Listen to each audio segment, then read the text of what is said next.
कालापानी क्षेत्रमा नेपाल सशस्त्र प्रहरीको बाक्लो उपस्थितिले भारत अतालियो। दार्चुलाका सिडिओले पनि भारतलाई दह्रो जवाफ दिने। दर्शकबिन नमस्कार, तपाईहरुले हार्दिक स्वागत छ हाम्रो च्यानल युआर नेपालीमा। यदि तपाई एक राष्ट्रप्रेमी नागरिक हुनुहुन्छ भने र कालापानी क्षेत्रमा भारतले गरेको ज्यादती र त्यसलाई पनि नेपालले गतिलो जवाफ दियोस् भन्ने चाहनुहुन्छ भने यो भिडियोलाई अन्तिमसम्म हेर्नुहोला, किनभने नेपालसँग भारत डराएर लगभग आयल कायल परिसकेको छ। त्यसैले पनि यो भिडियोलाई अन्तिमसम्म हेरेर एक नेपाली मनसम्म शेयर गरेर पुर्याउनुहोला। यदि हाम्रो च्यानल युआर नेपालीसँग अझै पनि जोडिनु भएको छैन भने सब्स्क्राइब गरेर जोडिनुहोला। ब्यास गाउँपालिकाको छाङरुङमा नेपाली सशस्त्र प्रहरीको बीओपी स्थापना भएपछि भारतीय पक्ष अतालिएको छ। नेपालकै भूमिलाई आफ्नो भन्दै नेपालीलाई प्रवेशमा रोक लगाउनु भन्दै पत्र लेख्ने भारतको हेपा प्रविधि थप बढेको भन्दै स्थानीयले विरोध गरेका छन्। माथिल्लो कौवा र तिङ्करमा सुरक्षा पोस्ट राख्ने कुरा चल्दा झन भारतीय पक्षले नेपालीहरूलाई हेप्ने गरेका छन्। विगतको जस्तो सीमा क्षेत्रमा मन लाग्दो अतिक्रमण र प्राकृतिक स्रोतको दोहन गर्न नपाएपछि भारतीय पक्ष अतालिएका हुन्। यसै क्रममा दार्चुलाका सिडिओले भन्छन्, लिपुलेक क्षेत्रमा आगमन बारे मैले भारतलाई किन जवाफ दिने? यो हाम्रै क्षेत्र हो, मैले कुनै जवाफ दिन्न। भारतले अतिक्रमण गरेको नेपाली भूभागमा प्रवेश गर्न नेपालीलाई नै प्रतिबन्ध गर्ने गरी पत्रचार गरे पनि नेपालले त्यसबारे उसलाई कुनै जवाफ नदिने भएको छ। भारतको दार्चुला स्थित इलाका प्रशासन कार्यालयले नेपालको दार्चुलाका प्रमुख जिल्ला अधिकारीलाई सम्बोधन गर्दै त्यस भूभागमा नेपालीलाई प्रवेश गर्न नदिन पत्र पठाएको थियो। त्यस भूभागमा नेपालीहरू लुकीछिपी गएको र त्यस्ता गतिविधिबारे सूचना दिने भन्दै पत्रचार गरेको छ। नेपालको संविधानले आफ्नो देशभित्र आवागमन गर्न पाउने अधिकार भएको हुँदा त्यसतर्फ हामीले कसैलाई लेखिरहन भनिरहँदा आवश्यक छैन। उक्त पत्रबारे दार्चुला प्रमुख जिल्ला अधिकारी शरद कुमार पोखरेलले जानकारी दिनुभएको छ। दुई देशको कुरा राष्ट्रिय स्तरबाट भइरहेको पहलमा मलाई पनि जानकारी छैन, तर मैले जवाब पठाउँदिन उनले भनेका छन्। उनले भारतलाई खरो जवाब दिँदै उसले भनेको जग्गामा गएको नगएको, यता गएको उता गएको भन्ने कुनै पनि जरुरी छैन, आफ्नो देशमा जहाँ पनि जान सकिन्छ भन्दै उनले भनेका छन्। त्यो क्षेत्र विकट र हिमाली भएकोले सामान्य अवस्थामा पनि हिँडडुल गर्न गाह्रो भएको जानकारी दिएका छन्। बाढी पहिरो र लकडाउनका कारण यति बेला आवागमन नभएको सुरक्षा अधिकारीले जानकारी दिएका छन्। प्रमुख जिल्ला अधिकारी पोखरेलले पनि त्यस क्षेत्रमा कोही नगएको जानकारी दिएका छन्। स्थानीयवासीले पनि हामीलाई उता जान दिएनन् भनेका छैनन्।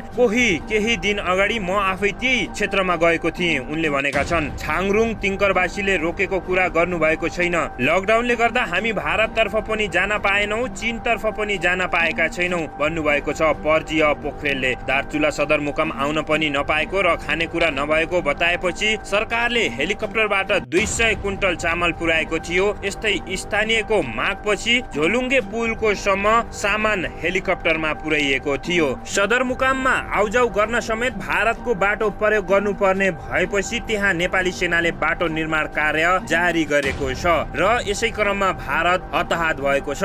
बाटो निर्माणका लागि थप सैनिक पठाइएको छ भने यसअघि मेजरको कमान्डमा रहेकोमा अब कर्णेलको कमान्डरमा टोली खटाउने निर्णय गरेसँगै भारत अतालिएर पत्र लेखेको हो। यसै क्रममा दार्चुलाकै गाङ्गामा प्रहरी निरीक्षकको कमान्डमा बीओपी स्थापना भएको छ। तिङ्करमा पनि बीओपी स्थापनाका लागि जग्गा परिचालन गरेर भवन निर्माणका लागि ठेक्काको प्रक्रिया सुरु भइसकेको छ। माथिल्लो कौवा र तल्लो कौवा पनि कुनै ठाउँमा बीओपी राख्न उपयुक्त हुन्छ भनेर सिफारिस गर्न टोली खटिएको छ भने टोलीले सिफारिस गरेपछि बीओपी स्थापनाका लागि केन्द्रमा पठाउने पर्जीय पोखरेलले जानकारी दिनुभएको छ।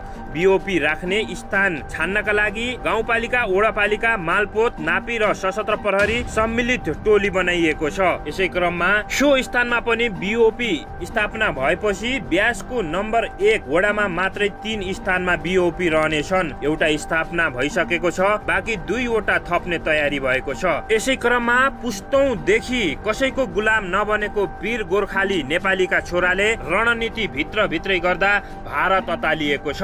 भारतै लाग्छ कि दार्चुला कालापानी क्षेत्रलाई नेपालले आफ्नो भूमि र फिर्ता गरेर ल्याउनेछ। यसैले भारत अतालिएर नाना थरी कुरा गरिरहेको छ। विगतका समयमा नेपाल सरकारको कडा उपस्थिति नभए पनि अहिले भारतले मिचिरहेको जग्गालाई फिर्ता लिनको लागि नेपाल सरकार भने तीव्र रूपले अगाडि बढिरहेको छ। त्यहाँका स्थानीयको लागि विद्युत र टेलिफोन पुर्याउने काम पनि सरकारले थालिसकेको छ भने स्थानीयको मुख्य माग नै सडक रहेको छ। यस्तै स्वास्थ्य शिविर तथा सञ्चालन गर्ने पर्जिय पोखरेलले पनि नेपाल सरकारलाई खबर दिएका छन्। असार महिनामै शिविर सञ्चालनको तयारी भए पनि बाढी पहिरो जोखिमका कारण हुन नसकेको जानकारी दिएका छन्। अब सो स्थानमा छिट्टै नै स्वास्थ्य शिविर सञ्चालन गर्ने सरकारको तयारी छ। भारतले नेपाली भूमि अतिक्रमण गरेर सडक निर्माण गरेपछि नेपालले त्यसको विरोध गरेको छ।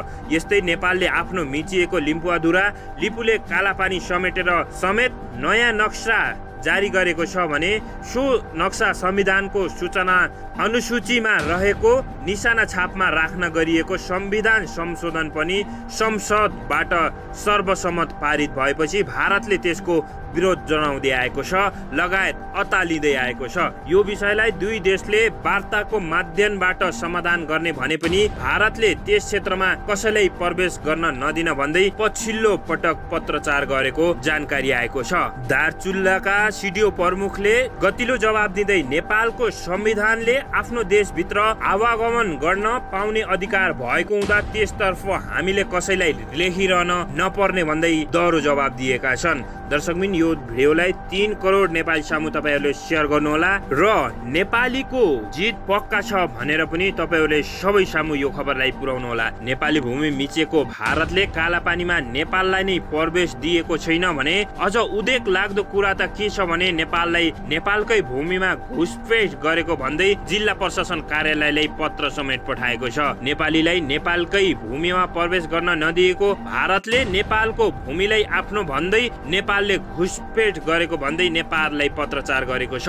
भारतले कालापानी, लिपुलेक, लिम्पुवाधुरा लगायतका क्षेत्रमा नेपालीहरूको घुसपेठ बढेको भन्दै त्यताको प्रवेश रोक्न जिल्ला प्रशासन कार्यालय दार्चुलालाई पत्र पठाएको हो। कालापानी क्षेत्र लगायत ब्यास गाउँपालिकाको छाङरुङ क्षेत्रमा सशस्त्रको बीओपी स्थापना भएपछि भारत अतालिएर नाना थरीका नेपालीहरूलाई दुःख दिन थालेको छ। नेपालकै भूमिलाई आफ्नो भन्दै नेपाललाई प्रवेशमा रोक लगाउनु भन्दै पत्र लेखेको छ भने भारतले हेपाहा प्रवृत्ति थप बढाएको छ। स्थानीयले विरोध गरेका छन् भने माथिल्लो कौवा र तिङ्करमा सुरक्षा पोस्ट राख्ने कुरा चल्दा झन भारतीय पक्ष एकदमै आतिएको छ। नेपालीहरूलाई हेप्ने गरेका छन् भने विगतको जस्तो सीमा क्षेत्रमा मन लाग्दो अतिक्रमण र चोरी डकौटी गर्न नपाएपछि भारतीय पक्ष झन अतालिएको हो। यसै क्रममा भारतले जुलाई 14 मा यो पत्र पठाएको भए पनि यसबारे अहिले जानकारी सार्वजनिक भएको छ। विगतमा ब्यास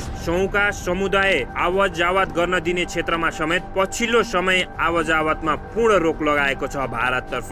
गत महिनामा सशस्त्र प्रहरीको छाङरुङ बीओपीबाट सुरक्षा कर्मीको टोली कालापानी क्षेत्रमा जान खोजे पनि भारतीय एसएसबीले 1.5 किलोमिटर वडैबाट कालापानी क्षेत्रमा जान नदिने माथिको आदेश छ भन्दै फर्काएको थियो। दर्शकबिन, यो अत्यन्तै खुसीको खबर हो। यो खुसीको खबरलाई 3 करोड नेपाली सामु र नेपाली मन सामु पुर्याउनु होला।